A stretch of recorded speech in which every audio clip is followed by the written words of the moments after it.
Fighting Force is a 3D beat-em-up that was released in 1997. It was developed by Core Designs and was made available for multiple platforms.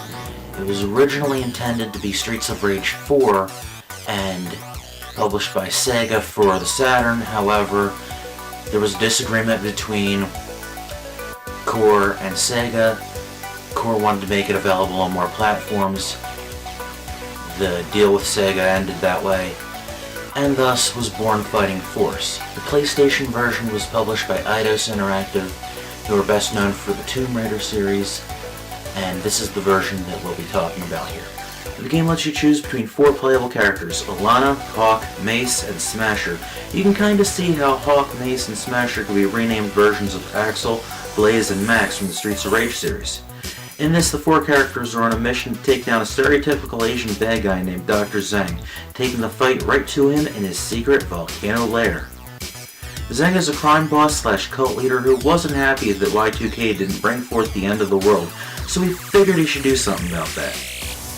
Graphically, the game is decent, pretty typical for a 3D game of this time period, and the music and sound effects are good. However, where this game suffers is in its controls. It's quite difficult to change directions during fights. It's an issue which plagues a number of games in this style. Another issue with this game I find to be quite common among early 3D games is that the movement of characters is quite slow. You'll find yourself using the run button and spamming the running attacks quite frequently to break up the monotony. The camera angles can be kind of annoying as well at times. Despite the game's shortcomings, I still find it to be a pretty decent game. I never had this one growing up.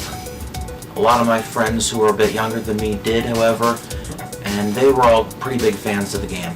The game has some moments that I find enjoyable, however, the slow and plodding movement does get a little bit tiresome at times.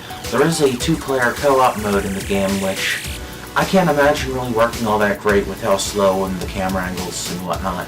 One thing I will say is the game is pretty easy. You can beat it probably within an hour, give or take. Also, it's a pretty cheap find.